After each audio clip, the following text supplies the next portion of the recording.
esclave au premier président Black.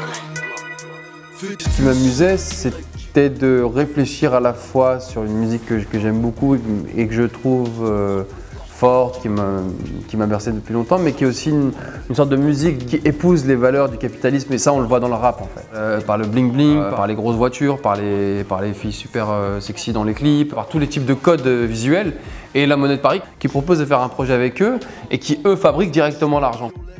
On est au cœur du pouvoir, concrètement, parce que c'est le pouvoir économique. Ça me plaisait beaucoup parce que le Impa Booba parle beaucoup d'argent en fait dans ses textes. Ça me plaisait bien de confronter les deux au travers d'une pièce, aussi, enfin d'une vidéo, qui était comme ça la fabrication de la pièce à l'effigie de Booba. Et en fait, on a utilisé un son qui s'appelait Fœtus, qui est un des morceaux que j'aime beaucoup, là où il raconte un peu son parcours de vie et comment il se construit. Et donc le parallèle était assez intéressant entre une pièce qui se construit à son effigie et lui qui se construit dans sa vie.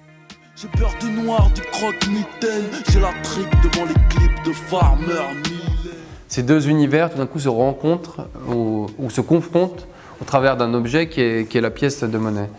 Enfin une pièce à son effigie. Qui n'est pas vraiment une pièce de monnaie mais plutôt un jeton plus précisément.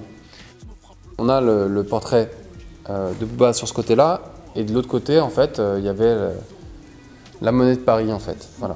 Là, il y a toujours. J'ai décidé de faire un certain nombre de diptyques et de donner une autre valeur à ces pièces-là. En les magnifiant au travers d'un cadre, je leur donne une autre valeur parce que je leur donne le cadre de l'exposition. Donc, transformer aussi la valeur d'un objet qui, à la base, avait une certaine valeur. Et c'est tout ce jeu rhétorique qui me plaisait. Jouer avec des systèmes de valeurs, ça me plaît beaucoup. Je prépare d'autres pièces aussi, une photographie d'une femme qui est en train de compter des pièces de monnaie, la pièce avec celle de David Ominal, donc qui s'appelle Un poids deux mesures.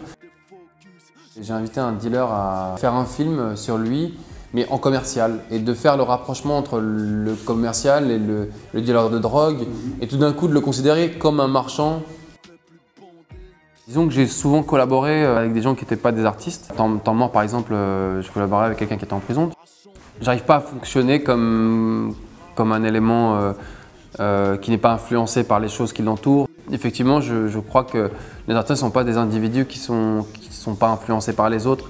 Mais c'est tout ce qu'il y a autour. Mais c'est toute notre histoire culturelle qui va se mettre en place et qui va indiquer cette œuvre comme étant un élément fort ou un élément esthétique. Quand on regarde une œuvre, on ne la regarde pas toute seule. On regarde aussi qui l'entoure. Effectivement, les collaborations, il y a un peu de cette histoire-là. Ce sont des accidents, c'est les accidents, les productions des accidents, des propositions, des malentendus. De toute façon, moi, les collaborations me paraissent être un moment de vrai échange et de plaisir.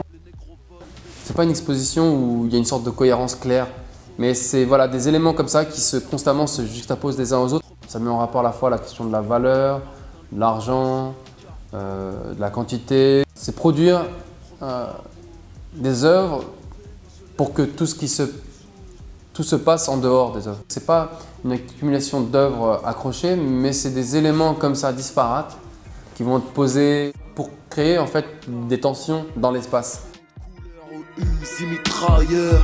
Flashback du Lando à la Maybach, du premier esclave au premier président Black.